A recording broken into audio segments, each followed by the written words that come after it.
Hello and welcome to the Scottish Football Show. Coming up, Storm Babet rips up the fixture card. Celtic go to war with the Green Brigade. The Ultras are locked out of away games. And 1 year on from VAR, we ask, has it been a success?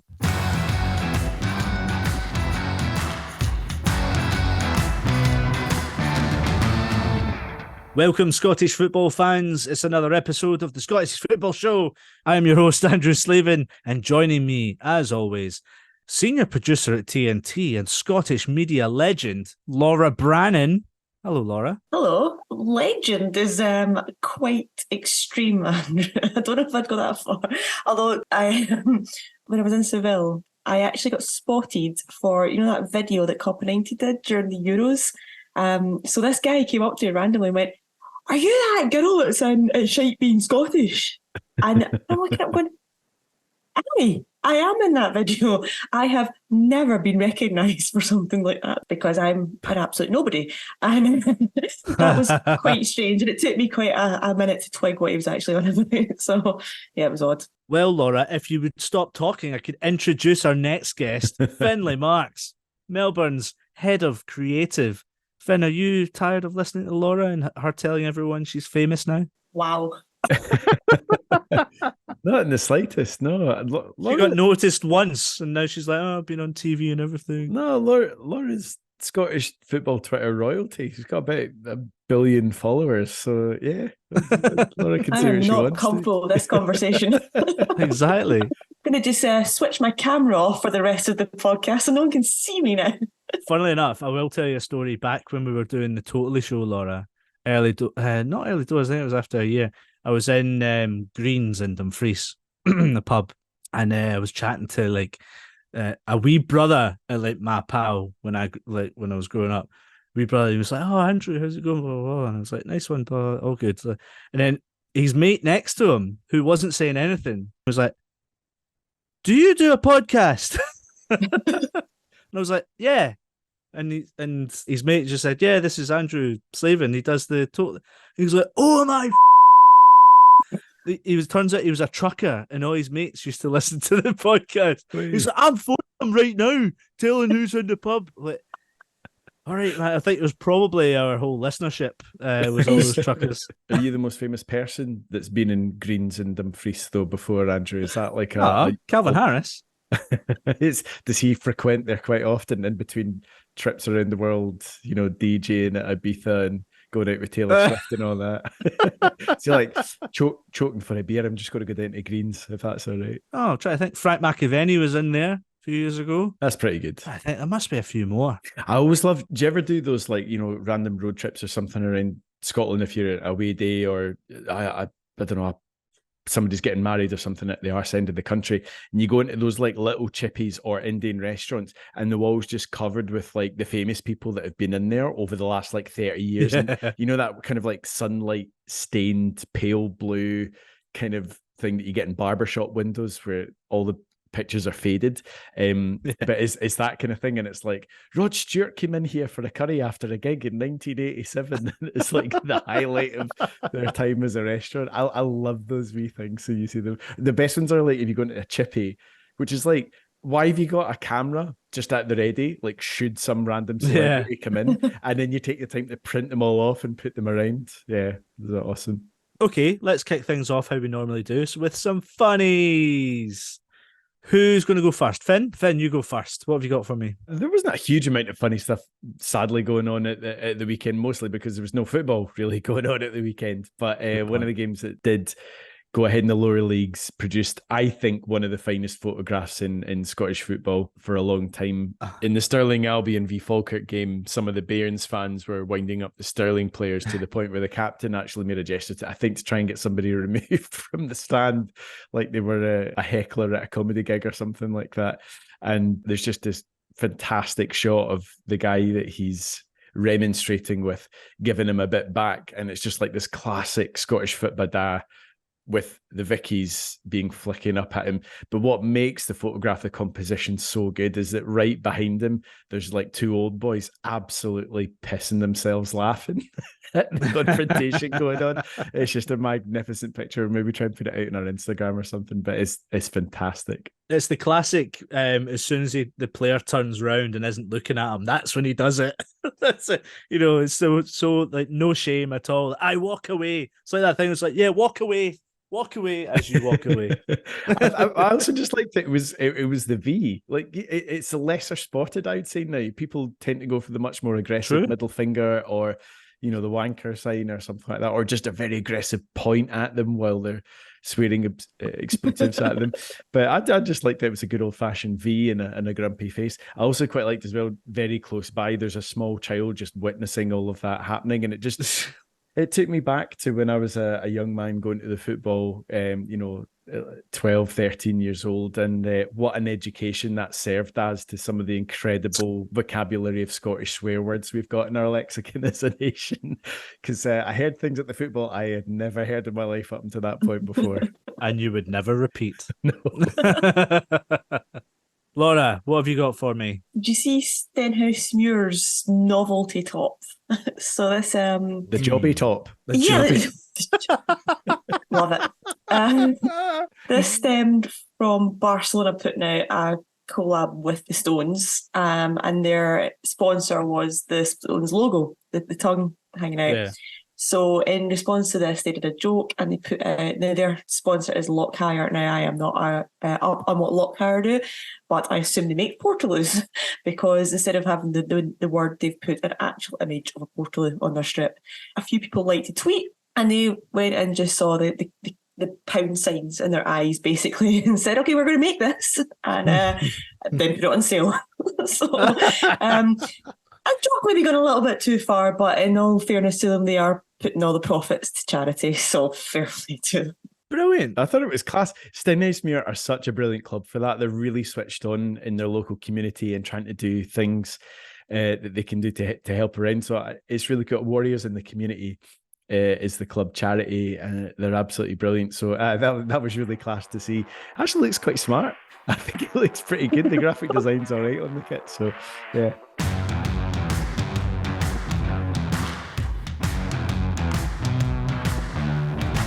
The dogs bark and the caravan passes. The caravan keeps moving. The caravan keeps going. Right, let's wrap up some news that's been going on in the last couple of days. Of course, we didn't really get much time to look back on Scotland's 4-1 defeat against France, but at least we took a 1-goal lead and had a nice ole, ole, ole in Paris. That's a good laugh. For a whole 5 minutes. Yeah, fuck it. But a few things have happened. Obviously, Andy Robertson is now, off for surgery for his shoulder. Doesn't look like he's going to be back until the new year. That obviously means he's going to miss the games against Georgia and Norway. I wonder if Angus Gunn, I don't know what the latest is with him, because I know he's got an injury, a groin injury. Never fun. But what else? What else has been going on? Do you know what? I think it's just worth noting that off the back of the France game, it's something that me and Finn especially have talked about a lot in this show, is just how good it was to see Liam Kelly and Xander Clark finally get their caps that night. Long, long overdue, and it was very good to see. Now, hold on. Right, now, I'm not going to put it in a negative spin, but is it just a nice thing after we've qualified, or do you think if we hadn't have qualified, they would have got there? No, I think it's both a nice and a good thing, because it was exactly what we were asking Steve Clark to do ahead of the friendly, which is forget the scoreline, whatever happens, use it to test the squad, rotate the squad. What was really nice is that Steve Clark did do that, and he gave starts to the likes of Lewis Ferguson and Liam Kelly. I was like, great, it's good to see these players in. What was rubbish just on the other side, which didn't help, was that France clearly didn't get the memo and started aside basically as if they were going into a World Cup final. We were like, mate, come on, we're all half cut here, still from the night before having qualified. We never saw any celebrations, did we? There was one video that got leaked. I don't know who filmed it, if it was a fan. It seemed to be in a nightclub somewhere. I don't know where, but it was in Glasgow, because I then saw photos of them in Blue Lagoon. A couple of them getting their... Oh, I did see that. Was it a 3am chippy Clark or something? Was getting a chippy, wasn't he? I think John McGinn was there as well. So, they're all human. It's nice. I don't like a Blue Lagoon. No, it's fine. Not a fan. It's fine. It does the job, but I think most people would have their own preference to a standalone chippy wherever you are. But sometimes needs must. If you're getting the last train back from Glasgow Central, You know, I mean, the queues always stayed out, but yeah, it's fine. It's serviceable, but I agree with you. It's nowhere near the best chippy. It's always your local chippy, isn't it? Fish supper, sausage supper, haggis supper, a black pudding supper. See, I go for a single because I'm not big on chips. What? Yeah. What? You're no big on chips? Are you even Scottish? Like, what? It's not really. It's just not really. I know that's weird. It's a bit controversial. Do you like roast totties? Yeah, I'll do that on Christmas Day. I'll take that. Curly fries. I'll take curly fries. You know, like good right, old okay. 5th year at high school lunch. Kind of like box of Cajun chips, like peri chips from Nando's or something. I'll take it. It's not my first choice. Wow. Yeah. You must have been the worst Wayne in the world. Like every parent like just gives their Wayne chips on the side when it's at least they're 3 or whatever. When my daughter started eating chips, I was just like, oh man, she's always going to have a good full belly now. That's class. I don't know what that makes it. Oh, you don't eat chips? Wow. Sorry, this podcast has went to Food City, but there you go. Blue Lagoon, not a fan. There's just on the choice of supper, there's something that you don't really get in Glasgow. And because my mum's side of the family's from the East Coast, so we would go through there every now and again, you know, holidays and breaks and stuff like that. And there's something that's much more of an East Coast thing, which is a white pudding supper, which is absolutely phenomenal. Really? It's kind of like stuffing, but really meaty. Aye. And deep fried oatmeal and meat and that. I don't really know what's in it, but it's absolutely fantastic. I'm just looking at the photograph though. Do you think it would make sense if they introduced at Blue Lagoon I was just thought about this with John McGinn going in to get a fish supper. I know where you're going. A meatball supper. Surely that's got to be a thing for Scotland fans, no? I'd be up for a marinara supper, like deep fried meatballs with tomato sauce on it. Oh, mixed sauce and chips. Salt and mixed sauce, surely, for the of course Edinburgh folks. The Edinburghers love it. Right, let's move from the kitchen to the front lines, because from the frying pan into the fire, one might say. Oh, wow. Oh. Check you out. So we're going from something fun to something quite serious now. But the Green Brigade, everyone, have been banned from away games. So Celtic's ultras are no longer going to be seen at away matches. It's a weird one, this, really. So Celtic, basically, they've suspended away ticket allocations of the Green Brigade, meaning that it's about 200 fans are going to be locked out of all upcoming away games. They say it's due to recent trouble away to Feyenoord for using pyro, and at Motherwell, I think, as well, from Russian turnstiles. So it's nothing really to do with any of the recent politics between the whole Palestine stuff, because Celtic fans are quite common to use Palestinian flags. But it's a weird one, really. Are you guys can understand this from a Celtic point of view? I know Celtic fans are not happy about it. Two different things for me. I think they're two very different incidents. That firstly, the pyro in Rotterdam. I think we all kind of know where I stand in that. Yes, the club take the fine for it, but I don't think there's anything wrong with it, and I don't think fans should be getting banned for it. I think that's a very dangerous precedent to set. If you start banning fans for using it, we should be looking at how we can use it safely and introduce ways to actually include it in our game, not just ban fans from using it. It's just not the way forward. There's pyro used all through the world, and this is not the route to take. That's not how you solve the problem. It's just by saying you're not allowed. So that side of things, absolutely, completely wrong, and I absolutely disagree with that. The other punishment is for the Motherwell rushing of the turnstiles. This was ridiculous what happened. This was a couple of weeks ago. The fans were trying to open the fire exits to let in fans who didn't have tickets. So fans got in. It was overpopulated in the away end. That does need to be addressed. I don't think you can put it on a certain group of supporters and blame them primarily. I think you need to look at a lot of different factors in that and who was involved, including the police themselves, because I don't think they were innocent in this. So yes, tackle that in a certain way. Again, I don't think the answer is just banning a certain group of fans. I think when you target one set group, which we all know has been quite controversial in terms of the Celtic statement saying we're not a political club, yet we know that the Green Brigade make political statements. So there's obviously a little bit of unrest there. and this is not a new thing. There's been unrest there for years and years now. But to do the timing of it is a bit suspect. And for me, just targeting one group is just not the right way about this, because you're not going to win. I don't. There's not really going to be a solution out of this.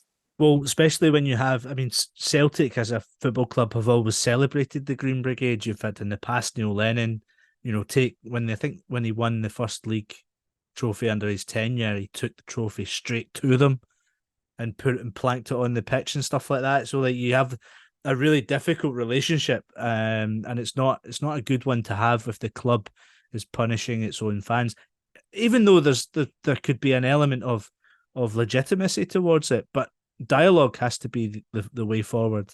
So I see what you're saying, Laura. I think it's I agree with you. It's quite a dangerous thing to do, because it also just instantly turns the Green Brigade into the martyrs in the situation, because they're being banned. And it's like, I think if you dealt with it like an adult problem, and it's based on communication, so you've representatives from the Green Brigade and the club that sit down and try and talk about these things or resolutions. And I completely agree as well. I think you can't just pin everything that you don't like about sections of your support or whatever on one specific faction. Also as well, because the Green Brigade, for better or for worse, like everybody will have an opinion on it, but you can argue that they bring colour, noise, they add something to the atmosphere, to the games. Again, regardless of your own political affiliation, it's I think kind of cool seeing fan groups either way taking a stand and trying to vocalise sentiments of their support to the outside world. And the Green Brigade in particular are a fan group that are known not just in Scotland, not just in the UK, but like worldwide. And you see displays and things that happen at Parkhead or at Ibrox with the Union Bears or different fan groups around the country being picked up by, people that are fans of that kind of ultras culture in Europe and the wider world, and they're celebrated for that. So if you turn these people into martyrs for what they're doing, it just exacerbates this dysfunctional relationship between clubs and supporter bases anyway, even further. So I don't see what the positives are out of this, how this kind of does anything but aggravate what's already a fairly tense situation. Interestingly, Brendan Rodgers was quoted, I think over the weekend, saying that the SFA or the SPFL, should come in with like a kind of like 5% of away fans should be allowed at every ground or something like that. 5%, just make a stamp on it. Don't make it a certain amount of away allocation for this game and that game or whatever. It's just straight down the line. This is what the allocation is for all clubs. What do you think of that, Laura? Yeah, this goes off the back of Hearts reducing their allocation. Obviously, Celtic were away at Tynecastle this weekend, so I suspect that's why this questions came around again. But it's something that we've talked about before, that we do need a minimum percentage in terms of away allocation. 5% is what they use for UEFA matches, so any European fixtures, international fixtures, and it works. On the flip side of that, it means that Celtic would have to give up about 3,000 of their seats to the away end, which, when you've got the likes of Ross County and such, like making big journeys like that, they're not going to take 3,000 fans for a league game against Celtic. So it's then becomes a question of, do they participate because they obviously don't want those empty seats lying there, or is that actually a positive for the away team because they're reducing, obviously, the allocation and it goes in their favour? Like I've said from the start, I think it should be a 5%, and you've just got to live with it. And you could apply the same rule to what you do for cup finals at Hampden, where you give them that, and then if they don't want it, they can hand it back. Police it that way, I guess. But yeah, I think what Rodgers has come out and said is absolutely fair.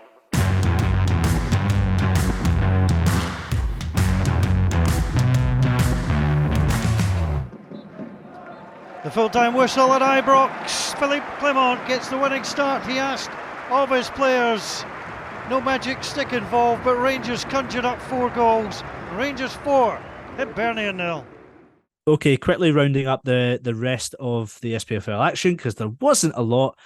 We'll start with Rangers 4-0 win over Hibs, and it was obviously Philippe Clement's first game in charge, and it ended in a comfortable victory. Must have been a happy lad, Finn, to see things go like that. It's a brilliant start. You can't get much better than that as a start. I think especially knowing that you're coming up against a Hibs side that do look much better organised under Nick Montgomery. That's his first defeat in charge.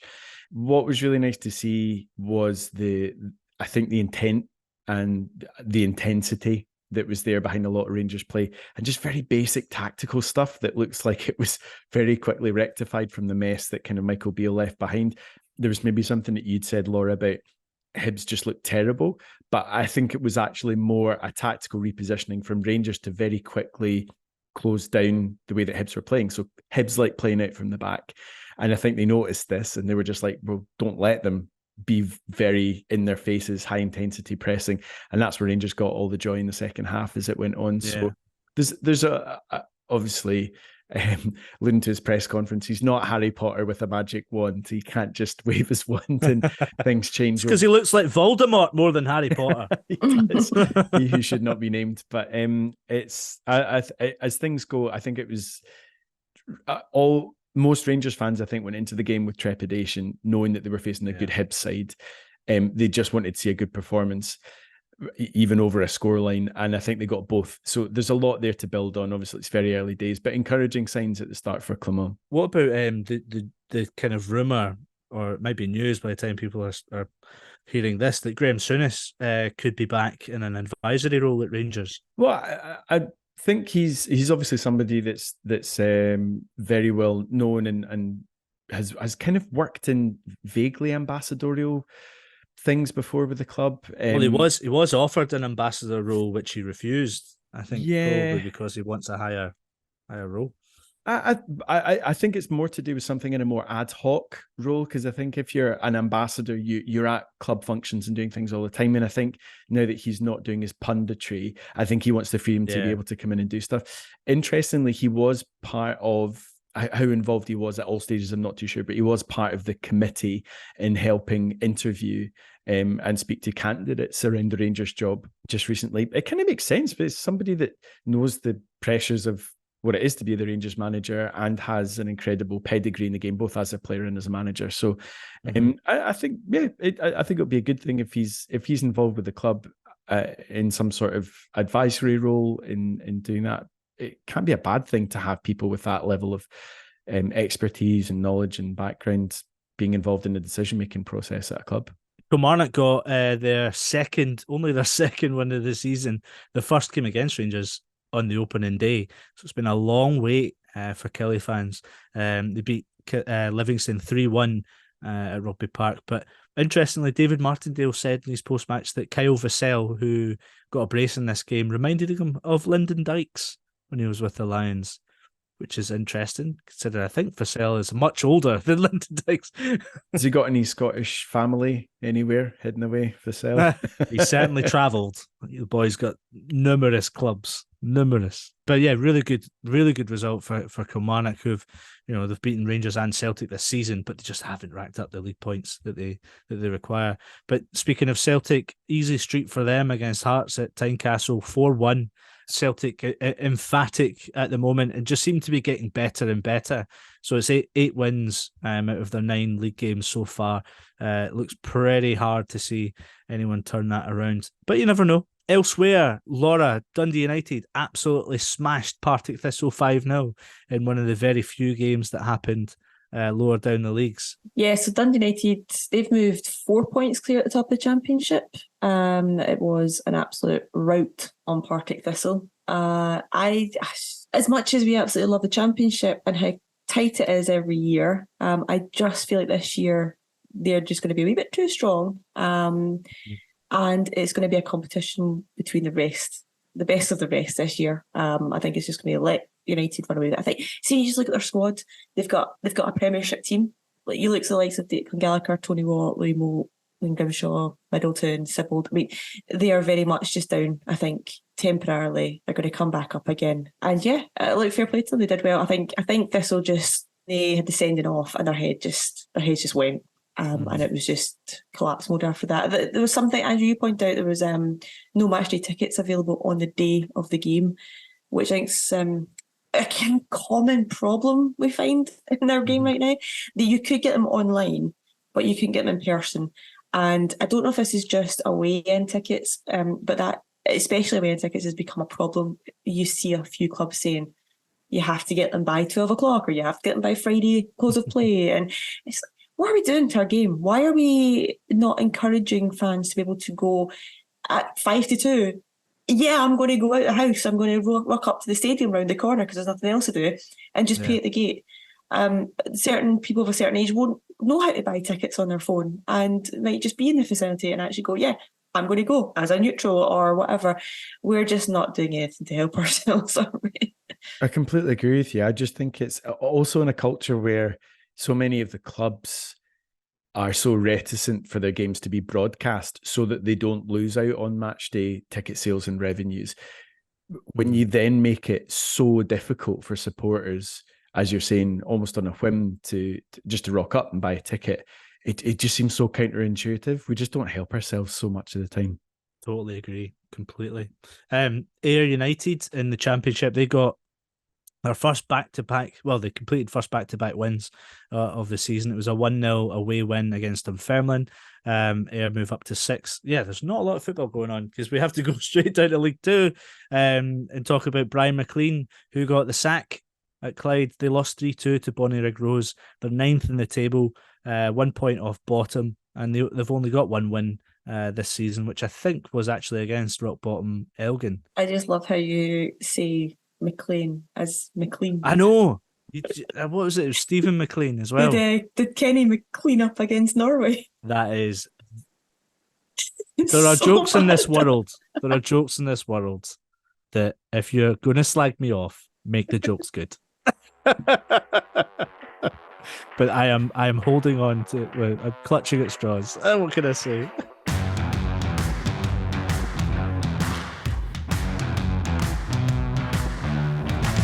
You think I'm going to answer a stupid question like that? Okay, it was a year ago on Saturday when VAR made its Scottish football debut.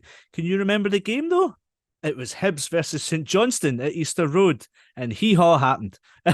It came after 3 years of planning and testing, and we were all warned it would have teething problems. But 1 year on, has it been the success the SPFL and SFA had hoped for? This time, 12 months ago, we spoke to former referee Des Roache, now from Get Involved Referee podcast. So who better to get back on the show and give us his thoughts on how the last year has gone. Des, thanks for joining us, pal. You said last year we're all moving with the times, the introduction of VAR. It wasn't a great time for it to be introduced, midway through a season. Do you think you still stand by that opinion? Do you think it was still a little bit, wild to do such a thing? I think, yeah, I do. And I still hold the opinion that you're bringing in a piece of technology that's going to turn around the way the game's played, and people get decisions in August, September that they don't now get in November, December. And those points, thankfully, it didn't seem to contribute to any one team's major failings. But you are changing the landscape massively. My opinion at the time, they rushed it in too quickly without addressing the potential teething problems. Yeah, I think that was proven, and it was proven in a number of occasions throughout the season last year. The guys that are operating it, they don't want to get it wrong. They want to get everything you can possibly right. Yes, the technology is there to use it, but come on, make sure it's up and running, and the guys operating it are there so that you're getting not just you're not just getting the high. You're getting. There's really no excuse for you not to get the major decisions right if this technology is there to be used correctly. Just in general, then looking at the year, before we delve into the kind of the nitty-gritty of it all, do you think it has been quite a straightforward process, obviously with its few kind of flaws along the way, or do you think it's just been full of controversy and it's just been a kind of nightmare of a year? What's your kind of take on it? I would say, I wouldn't say it's been a controversy. A car crash, anything like that. It came in, we've had expected teething problems. It has made contributions to games, but it has been proven that they've got decisions correct. And that's what it's there for. There have been the other occasions where we've just not known. We've just not known why that decision was reached. It is now an expectation almost amongst the supporters that as soon as the referee is called across to go to the monitor, then he will be changing his decision. And that's not the way it should be operating. You can get the advice the VAR official at the central base. But the referee should still have the courage of his own convictions. And if the on-field referee is seeing it in a different manner, then I would like to see them continue to challenge it and say, no, I'm happy to stay. But football's a game, skill and error. Players make mistakes, referees make mistakes. But we just hope that we iron it out and we're not making the same mistakes and we're getting less and less as we go on. But as an introduction, yes, great idea. Operationally, I think it could have been a little bit more smoothly run out. That is one thing I was actually going to ask, was looking back, I can't personally remember any from watching games myself. Maybe you guys remember specific instances, but has the ref ever went to the monitor and actually decided to keep his original decision? Because if it has happened, it's very few and far between, isn't it? There have been a few, yeah.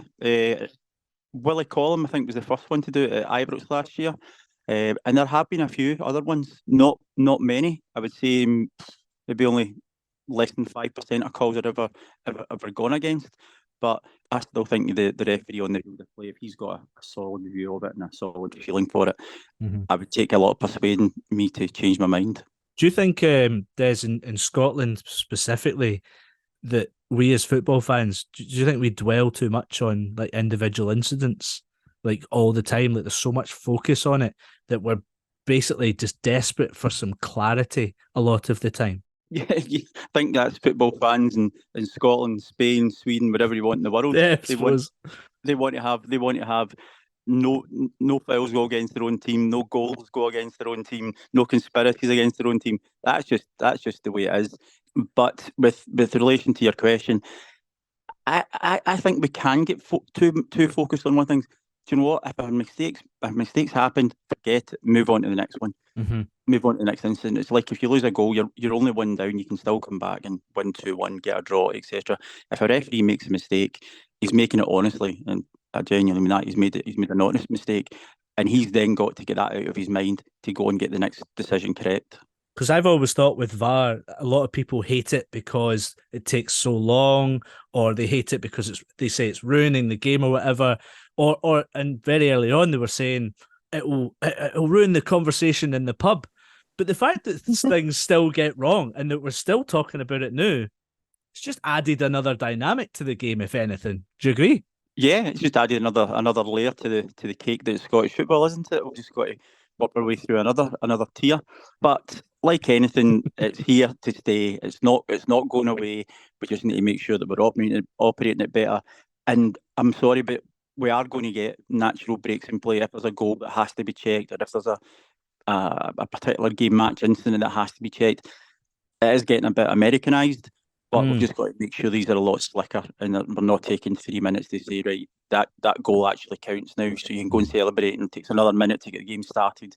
The free flowing of it would be a far better operational use. That is one of the things that, I mean, I've been quite vocal. I just don't like it in general. And I'm very much on the kind of emotional supporter side of things. So I'm quite interested to know, Des, what you're thinking from a more like logical and referee and professional perspective. Firstly, it's the time it takes. Crawford Allen was talking this week about implying that 3 minutes was actually quite quick, which surprised me because 3 minutes waiting is like an absolute lifetime when you're in that moment. So that's one thing that bugs me the most. The other thing is, I feel like we're dwelling too much on the absolute intricacies of fouls and incidents to the point where we're not actually considering, is this clear and obvious? We're trying to strip it all the way back, all the layers down to get an actual scientific answer, when actually it wasn't clear and obvious, so why are we even dwelling on it? So I'm interested to know, are we right in doing that? Or should we kind of relax a little bit? I think the first thing I need to address there right from the top is, not many folk call me logical if you talk to my friends and family, so I'll take that as a massive compliment. And certainly not a lot of folk that see me refereeing, they always wondered where I was plucking my ideas from. Regarding the time that it takes, now, when any goal is scored, we also have to check that it's valid. Then you have to check there's not been any foul play in the lead up to it, the attack and play pathway. I understand that. There is a tremendous amount of discussion going on in the VAR room. It's not just the referee or the VAR referee and the VAR assistant referee.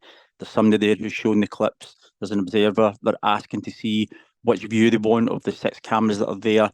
They're then having to talk to the match official on the ground and say, can you go across and have a look? Or we are potentially looking at something, it may be nothing. So 3 minutes may seem a long time, and I agree. I think it's a long time if I'm watching football, but I do think we have to appreciate just the amount of work that's going on in a very, very condensed piece of time to make sure that the outcome is right, particularly goals, because that's what we're all there to see.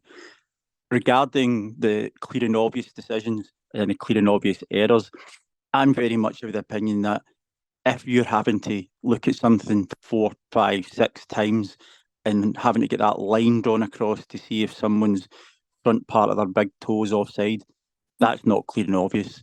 I mean, we've seen things that have been missed. See, if I'm getting told, wait, all right, we're checking another angle, you're checking another angle, then it's not clear and obvious to the person who's operating the machinery that's got the best view. So to me, that's inconsequential. That should be just, no, let's go, let's get the game going again, because all it's doing is just causing frustration and causing, not animosity, but you can feel the people in the crowd going, what's going on? Can somebody just tell us? And that's what I would quite like the referees sometimes seems to be mic'd up and to hear it, seeing Yes. what has been spoken about here. Don't get me wrong, a lot of the time it might need to be checked before it would go out, but I would like to see more explanation of why a decision was given, because the fans are paying their money to watch it in the crowd and they don't know. It could be just all they get is possible penalty check. They could maybe come up with another something at the bottom of it and explain what it is, or the referee could even maybe say what it is: penalty kick, holding, or no penalty, no contact, ball outside penalty area. Just something that maybe tightens it up, that gives people more of an understanding of what's actually going on. I think that would be maybe not something that would be too unreasonable. I think that would definitely be something that would have been valued by Scotland fans watching the Spain game the other week. Yes. If we'd been told exactly what happened. I'm glad you mentioned the thing about making up officials, because I think it leads into a slightly broader question about the way that referees at the moment they can't communicate their decisions or why they did something. Do you think that that's something that would actually alleviate maybe a bit of the tension, animosity? I'm not quite sure what the right word is, between the kind of fraternity of referees and football supporters, when they do have the space to talk about the decisions that they've made or why they've done it, whether that is a moment in game or more likely after the fact, post match, if they were to do an interview or sit down with an analysis team like on Sports Scene or whatever. Do you think that that's something that could be a good way of improving potentially the relationship between officials and supporters? Yes, completely agree with that. However, we did have a precedent about 15 years ago, maybe 20 years ago, where the SCFA had a specific area on their website that referees could explain a decision they'd given at the weekend. It tended to be always the negative side. They got a penalty wrong, they got a player sent off wrong, it's been a yellow. And it actually became more of a hindrance, because all it was every week referees saying sorry. Yeah. And you don't get very rarely, but you do get a manager or a player coming out and saying, oh yeah, it was Lon Shanklin, he missed 3 clear opportunities today, so that's hurt my team. That doesn't happen on the other side of the fence. But I do know, and I think it would need to be managed in such a way that I do know that a lot of the referees would like the opportunity to speak or to be able to give a comment, or to maybe, I don't know, have it within a report, the reason why such and such was given. And I think most minded and sane football fans would appreciate it. They don't have to agree with it, but they would appreciate the honesty of the referee saying, well, do you know what, I didn't see that penalty incident because there was 8 players in the box, the goalkeeper jumped up and somebody get pushed at the back post. That's where, if VAR picks that up, that'd be ideal to turn around and say, penalty for Hibernian, number 4, holding jersey, yellow card, red card, whatever the sanction may be, plays restart, penalty to Hibs. But I wouldn't use it as a tool for every foul that you're given in a game. That wouldn't happen. But I think potential major incidents during a game and after a game, if it was managed properly, I think Scottish fans would be amenable to that. I think the journalists would be amenable to it as well. Yeah. Love it. Just as a kind of final question to sum up, Des, and you can be as candid as you want to be, but the kind of general question is, as a former referee and watching football, are you a fan of VAR, do you think it helps the officiating standard in games? Not necessarily maybe just in Scotland, but kind of in the wider footballing world? Because I think in general, you see instances of this coming in, like the whole debacle around the Tottenham-Liverpool game earlier this season, which obviously gets more and garners more attention because of it's England, so it goes all over the world.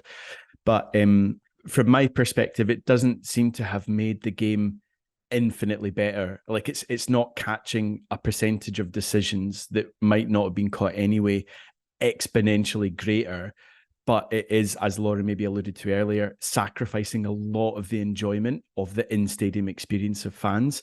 And I'm just wondering, from a kind of more refereeing point of view, and you don't have to be specific in people that you might know or whatever in the kind of refereeing circles, but do you think in general video assistant refereeing is good for the game, or is it something that it's here so you've kind of got to work with it? Would you actually prefer it to go back to the way it was, where we didn't rely on technology so much to try and help us officiate the games?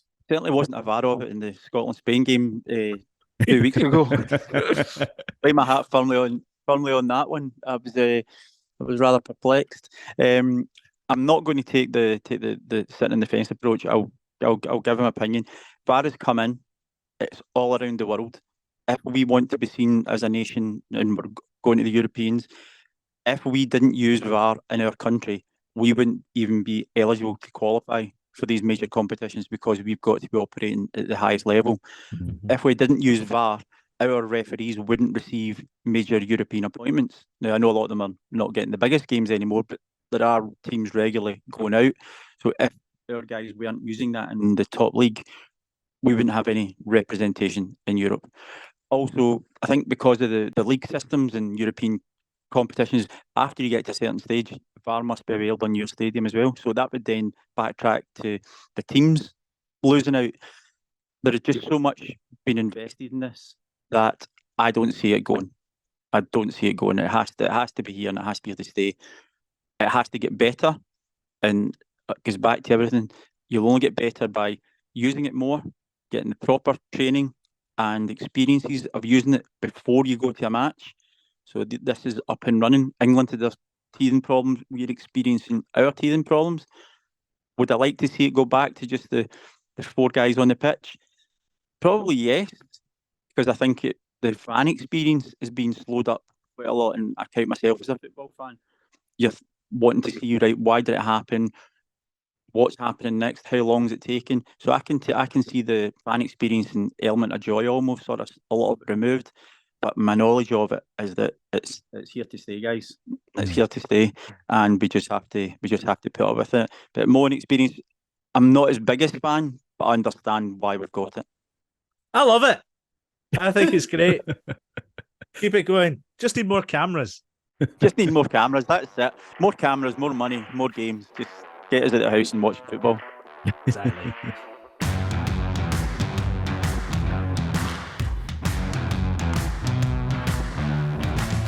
Big men are up from the back. El Mahani right foot. Whips it. Oh, jeez, peeps, man. It's so funny. When I was in Saudi doing the games, we obviously had VAR, and I was producing the world feed, so I wasn't really kind of doing too much during the game. The guy doing the replays, there was a penalty, and he put out a bunch of angles, put like 4 angles out or whatever, and then VAR were looking at one particular angle that he hadn't put out, and I was just like, mate, camera 12 or whatever it was. So that's what VAR's looking at, and then they ended up giving the decision. Oh shit! Which no, it's fine, because it actually helps. In the sense of like, right, so the penalty goes in, you do your replays of your penalty, and then you would do a replay of the decision of the angle. Because the other aspect as well is that you can broadcast the VAR output live. Mm-hmm. So what the referee's looking at and stuff like that. So it's just like, yeah. It is a little, if you're like the VT core or whatever, it's a bit of a, oh fuck, I didn't put out the best angle. I wasn't even thinking of it. Like, I've never made that connection that it's not the same footage. But is it literally the same camera that's providing it? It's the same camera. So I mean, what is it for all the Scottish games? The 6 cameras will be the only cameras. VAR won't have different cameras. I was thinking they'll have less, not more. No, Okay, so it'll be the same, right? Yeah, and even if it's Sky, which will come with more cameras, like maybe 14 to 16 cameras, especially if it's at Celtic or Rangers, VAR will have that access as well. Have you ever been in a broadcast, Andrew, where you are watching pictures come in and you're just like, how are they not looking at it from this angle? That's clearly the best one. But obviously it's because you're seeing the feed come in with all cameras live at the same time. Is that ever a thing that you've had in a broadcast? No. No. Sorry, you gave it a big delivery, and I was just like, no, not really. I was just curious if you were privy to anything else, kind of, or the decision making process. You can hear the mics or anything else that a regular punter watching on TNT or Sky can't hear about the decision making progress. Are you privy to any of that part of the process more than anybody else? Normally, there's a few. Depends sometimes on what the spec you're working towards, or just what's delivered sometimes. So when VAR first came in, I think there was an output of VAR that you could see if VAR were looking or checking something. I think commentary and match trucks, it became like a red button and a green button sometimes if they were checking something or whatever. So that then the commentators would know and stuff like that. That's going a while back now. But going back to your last question, I do remember now doing the Saudi Pro League. I was World Feed producing, and there was one like penalty incident where I think there was a penalty incident and a couple of replays went out, but VAR were looking at a different camera, which kind of nailed it. So it was one of those where the penalty ended up being given, and then so it can be helpful to like a match production as well when they realize like, oh well, that's because at the end of the day, when you're in that position, you can normally just spit out the output of VAR, so that then the viewers are all seeing what VAR are looking at, which is the most important aspect, because that's when the referees, that's what they're basing their information from, is what VAR are providing the referee on the pitch, rather than what the match truck is providing to the viewer.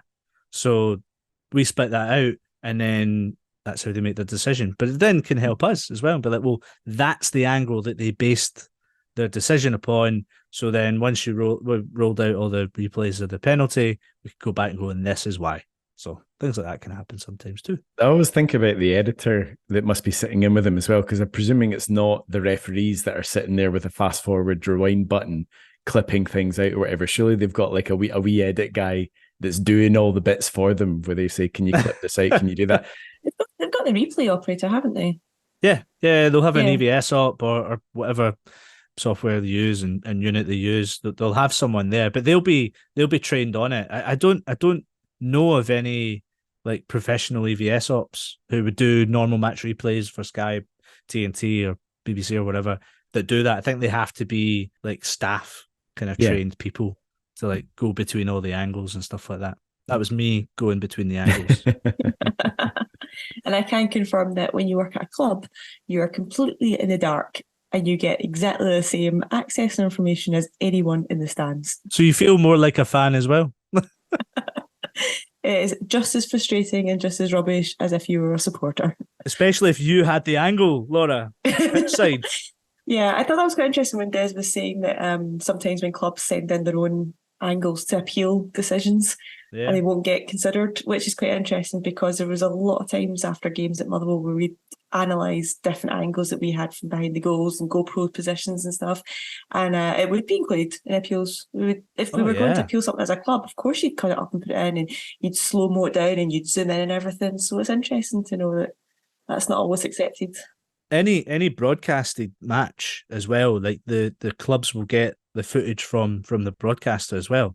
So, and I know like from Championship and below don't have VAR, it's really important to those clubs because then they can use that footage. It's harder when it's just a single camera, but sometimes they'll ask for it and they'll be like, did you get that angle or whatever? When you were sending in, appeals or compilations or anything, did you add any like intense dramatic music to your edits, Laura? Did you put like Time by Hans Zimmer underneath, just being like, come on now, you've got to be looking at this? That would have been quite something. That would be brilliant. I wish I had done that now. and make it like all TikTok style with some weird graphics. People like coming in going like, "Oh my god!" Little flames coming out the ankles as he's running. Okay, another podcast done. Another week of Scottish football done. Thanks to Laura, thanks to Finn, and thanks to Des Roache. Scotland have qualified. That's done. We are now done. So you should go and listen to something else. Thank you. Goodbye. Good night. Good evening. Bye.